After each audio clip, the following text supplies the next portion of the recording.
Welcome to Books for Success. Today, we're unraveling the insights from The Rise of Superman by Stephen Kotler. Seize the secrets of superachievers and become one yourself. Outperform your past self and watch your life take flight. You'll learn where your genius hides, about the neuroscience of success, how to shatter your self-imposed boundaries, why you're one flow away from greatness, the highs and lows of superpowers. If you find our content valuable, like, subscribe, and ring the bell for notifications. Don't be shy about dropping your book suggestions for us to summarize. Let's grow and succeed together. When passion meets effort. Have you ever been so immersed in an activity that you lost track of time? It turns out there's a scientific explanation. That feeling when the world seems mute while you're working is called flow or the zone. If you're unfamiliar with the concept, you might dismiss flow as a flight of fancy or pseudoscientific mumbo-jumbo. But the reality couldn't be further from it. Scientists wholeheartedly validate this remarkable state. Our brain has its own Avengers team. Dopamine, norepinephrine, endorphins, anandamida, and serotonin. They each play distinct roles, ranging from cheering us on to providing a natural high. This potent cocktail propels us into the zone, the same mental space where Taylor Swift writes her songs and Stephen King conjures up his next bestseller. Flow can turn the ordinary into extraordinary. What if into voila? Unfortunately, there's no magic door leading straight into the zone. Flow requires grit, focus, and a sense of command over your craft. It's more a thrilling expedition than a final stop, and like any adventure, it can be challenging but oh so rewarding. The zone is a serene sanctuary, a hush among the hustle. It sticks a superhero cape on your shoulders and sprinkles your life with brilliance, joy, and satisfaction. So, stand by to learn more about flow.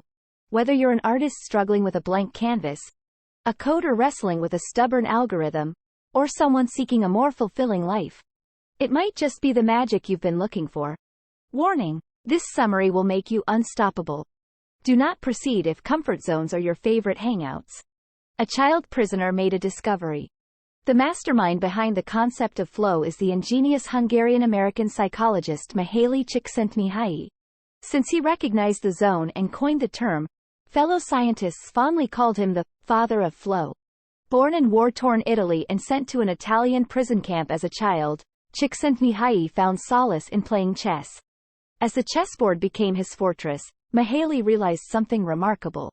He'd plunge into deep focus and joy with every strategic move, momentarily escaping his grim reality. It puzzled him why adults rarely found such blissful refuge in adversity. This profound revelation sparked his lifelong quest to discover the keys to a joyful life.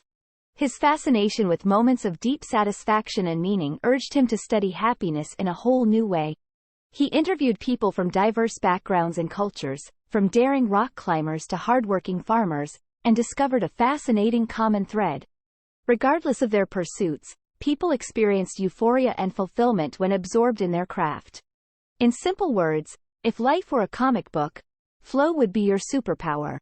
It turned out that the zone wasn't just a psychological state but an answer to the age-old question of what gives life purpose. Csikszentmihalyi's discovery had a seismic impact on multiple domains, from business to creativity. The zone started reshaping scientific fields and our ideas about human potential. Major companies like Toyota, Ericsson, and Microsoft caught on to the power of flow and incorporated it into their strategies and work cultures. Notably, the sports world also took notice and embraced flow as a tool. It's safe to say that every Olympic gold medal and world championship win has a bit of being in the zone behind it. Moreover, in extreme sports, entering the zone is necessary for survival. Amid the roaring waves, rugged mountains, and fast-flowing rivers, where every error could be fatal, athletes found the flow to be their trustworthy ally. In this highly focused mental state, they can trust their bodies to make the right movements at the right time. Once you find an activity that draws you into the zone easily, your life will gain an extra sprinkle of joy. Dancing with danger. One chilly fall morning, Dean Potter, the legend of extreme sports, awoke to a thought that completely consumed his mind. He set his heart on conquering Mount Fitzroy, a daunting giant in the heart of Patagonia in South America. The mountain, notorious for its razor-sharp cliffs, fickle weather, and treacherous isolation, was a formidable opponent. An overwhelming beast for many, but for Potter, it was an exhilarating challenge. Potter wasn't your run-of-the-mill daredevil. He was a free soloist, an audacious breed of climbers who scaled daunting heights without ropes or other safety gear. While danger lurked at every crevice, the reward for him was a connection with nature so profound it was intoxicating. Dean would slip into the zone every time he set his hands on the cold, unyielding rock. Time and space lost their grip, and his moves were fluid and effortless. His mind, usually a cyclone of thoughts, was eerily calm. He felt like some parts of his brain took a hiatus while others jumped into the driver's seat. It wasn't merely his perception. Science confirms this phenomenon. Some brain areas responsible for self-awareness and impulse control go quiet during a flow state. This tranquility helps high performers like Potter push self-doubt aside and reach their peak. Plus, as a bonus, the brain releases natural painkillers. How can we reach the zone? Specific external factors act as catalysts. Risk and danger, for instance, can sharpen our focus and nudge us to perform at our best. The adrenaline rush triggers norepinephrine and dopamine release, thus priming us for challenges. Interestingly, it's not just physical threats. Mental, social, or creative risks count, too. Ever noticed how a looming deadline can miraculously turn you into a productivity guru? Environments rich in novelty, unpredictability, and complexity can also launch us into the zone. It's the awe we experience when gazing at a vast canyon or studying the fine details of a tiny dewdrop. Lastly, cultivating a keen awareness of our senses can help us tap into a flow state. Activities that promote mindfulness, like yoga or martial arts, work wonders in this regard. By using these triggers strategically, you will crack the code. And once you find your keys to the zone, you'll dig out your unseen talents and improve beyond belief. You can conquer the sky even if you're afraid of heights. As skydiver Mike Swanson stood on the roof of the Willis Tower, a surge of anxiety washed over him. He profoundly feared heights, and the mere sight of the 1,451-foot-high skyscraper made his palms sweat. But he was about to do something unprecedented: plunge into the sky, maneuvering his way through the city with nothing but a wingsuit. A feat that nobody before had dared to attempt. Wingsuit flying, the art of gliding through the air like a bird, boasts a long and deadly history. Over the centuries, countless people strapped on homemade wings and threw themselves off tall structures, often with fatal outcomes. But in the late 1990s, technological strides gave this activity a safer facelift, attracting daredevils and adrenaline junkies worldwide. Before long, wingsuit flying caught the eye of Hollywood. American film director Michael Bay, captivated by the thrilling sport, wanted to incorporate it into his blockbuster film Transformers: Dark of the Moon. He recruited a crew of wingsuit flyers, including Mike Swanson, to help choreograph a breathtaking scene. Before attempting the daring jump, the team undertook rigorous training in Switzerland. They focused on anticipating each other's moves. This concept, just like flow, has nothing to do with psychics and everything to do with science. The neocortex, the brain's powerhouse for higher-order functions, predicts future events based on sensory input. Successful predictions trigger dopamine release, thereby fine-tuning future anticipations. Athletes need this skill for split-second decision-making when danger is breathing down their necks. Swanson and the team tried hard to predict each other's moves during the flight. For instance, Swanson monitored his colleague's left shoe for telltale signs that hinted at upcoming maneuvers. His brain decoded these patterns, sparking his reactions. This synchrony enabled the crew to navigate the daunting urban landscape in a collective flow state. Group flow, the collective version of individual flow, is a powerful state that emerges within a group with shared goals and laser focus. Psychology professor Keith Sawyer discovered this phenomenon while studying high-performance groups engaged in improvisations. He found that group flow magnifies creativity, performance, and cooperation. It is a state where the whole becomes greater than the sum of its parts. Making history while having fun. Exploration of flow and its potential to amplify performance often overlooks one key aspect: long-term mastery. Picture a skier defying gravity, cascading down a mountain, not just as a one-hit wonder but consistently. Meet Shane McConkey, the legendary athlete who redefined what it meant to be a professional. McConkey scoffed at traditional training methods, viewing them as tedious and uninspiring. Instead, he chose a path sprinkled with fun and innovation. Shane McConkey's skiing style embodied being in the zone and surrendering to the moment. Each slope was a new experience. Each jump was a new story. His infectious passion for the sport inspired many to rethink their approach to training and mastery. Shane decided to skip the beaten path of endless training and patience. Instead, he took a detour and gamified his practice. His example prompts a profound question. Are we missing the secret to becoming our best selves? Could the answer lie in ditching the rulebook and embracing our wild side? But how can we navigate this uncharted territory of self-improvement? Enter the intriguing realm of time perspectives, the brainchild of psychologist Philip Zimbardo. He identified two types of people according to their outlooks on life: the fun-loving, spontaneous, present hedonists, and the focused, forward-thinking, future-oriented people.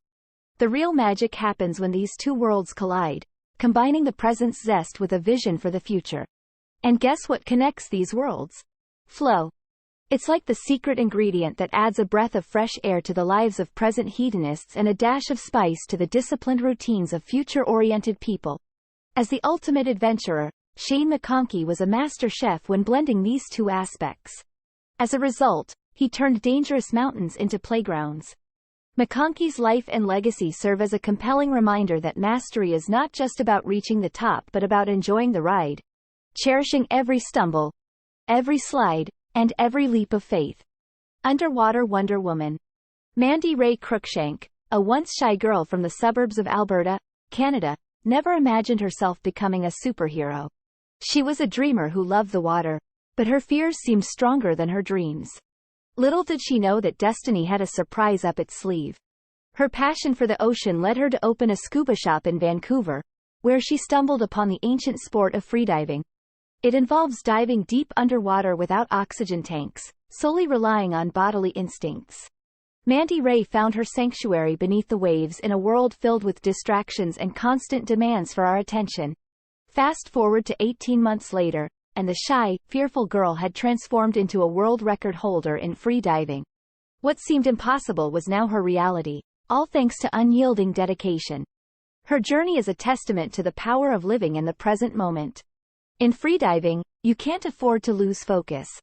A lapse in attention can lead to serious trouble. This ability to be fully present in the now is a key element of flow states. Mihaly Csikszentmihalyi, the one who discovered flow, identified 3 integral triggers for being in the now and, thus, reaching the zone. Clear goals provide a sense of purpose and keep your attention glued to the present moment. Immediate feedback allows you to adjust your actions on the fly, thus keeping you engaged. The right mix of challenge and skill keeps things exciting but not overwhelming. For Mandy Ray, these triggers worked like a charm. She broke down her dives into bite-sized pieces, each with a clear goal. She listened to her body's responses, adjusting her practice as needed. And the challenges kept her hooked, constantly pushing her to stretch her limits. Imagine applying these triggers to your everyday tasks to summon your superpowers. Did you know? In 2005, skateboarder Danny Way stepped onto his skateboard and jumped over the Great Wall of China. Despite his injured ankles and knees protesting in rebellion, he shattered not 1 but 2 world records. The future of superpowers. Everyone can be a superhero. That's the exciting reality flow uncovers. Yet, it's not all sunshine and roses. Before we start putting on masks and flying around, there are some ethical questions to consider. Could people misuse flow for selfish gains? Could corporations, or worse, governments, manipulate this potent state? And let's spare a thought for extreme sports enthusiasts flirting with danger and death. With great power comes great responsibility. Like any monumental discovery, the zone is morally neutral. And it's our job to use it wisely. Flow hacking technologies are revolutionizing the way we understand greatness. Advancements in science now empower us to track flow states in real time. Long gone are the days of relying on stopwatches to understand the zone. Functional magnetic resonance imaging, pound MRI, for instance, offers a fascinating peek into the physiological aspect of flow. It helps us map brain activity and track cellular energy levels while ordinary humans do extraordinary things. On top of that, wearable devices and smartphone apps have birthed the era of conscious self-improvement. People can now keep tabs on various biometrics to pinpoint and hone their flow states. From tracking heart rate coherence to calculating the speed of runs and swims, these tools are pivotal in turning talents into geniuses. At the Flow Genome Project, they establish unique labs known as flow dojos. These research institutes simulate high-risk conditions that trigger the zone. As a result, anyone can safely experience pinnacle levels of performance and inspiration. Imagine a future where these facilities are as commonplace as gyms, where we routinely exercise our bodies, brains, and minds. The fusion of technology and neuroscience is propelling us into a place where optimal performance becomes the norm rather than the exception. As technology advances and our grasp of flow deepens, we are about to harness the full potential of the human mind. The future brims with limitless potential, and with every new revelation, we reshape the boundaries of human capabilities. We've only just begun to scratch the surface of the zone. Still, as we move forward, let's be mindful of the superpowers we possess. Conclusion. Flow isn't just a means to hit personal peaks or shatter records. We have a chance to sculpt a better, more sustainable world. How do we cultivate a culture of flow? It starts by fostering an environment that promotes curiosity, openness, and continuous learning. When we allow ourselves and others to explore our passions and interests, we can empower each other like never before. Secondly, we must provide the tools and resources that fuel flow. This means investing in education, research, and development and creating opportunities for people to collaborate across disciplines. Finally, we must embrace failure as a necessary component of progress. In flow, we're willing to take risks, step out of our comfort zones, and learn from our mistakes. By shifting our perception of failure from something to avoid to a crucial part of success, we give ourselves the freedom to innovate and push the boundaries of what's possible. Now, more than ever, we need this wellspring of potential to navigate the challenges of the 21st century. Let's become the superheroes our world needs. Because the future isn't something that happens to us, it's something we create. Try this. To get a taste of flow, immerse yourself in activities that bring you joy while challenging you. For instance, you can try strumming a tune on your guitar or dive into your favorite sport. To hack the zone, keep a journal and reflect on your flow experiences. Track patterns or triggers that lead to these optimal states. Consider practicing deep work techniques, such as Pomodoro or time blocking. This way, you can set the stage for focused, undisturbed work intervals, paving the way for flow. Thank you for joining us on this enlightening journey. If you've enjoyed our summary, consider reading the full book for a more in-depth exploration. Before you go, hit that like button. Subscribe if you haven't yet, and share this video with someone who could benefit from these insights. Until next time, keep reading, keep learning, and keep growing.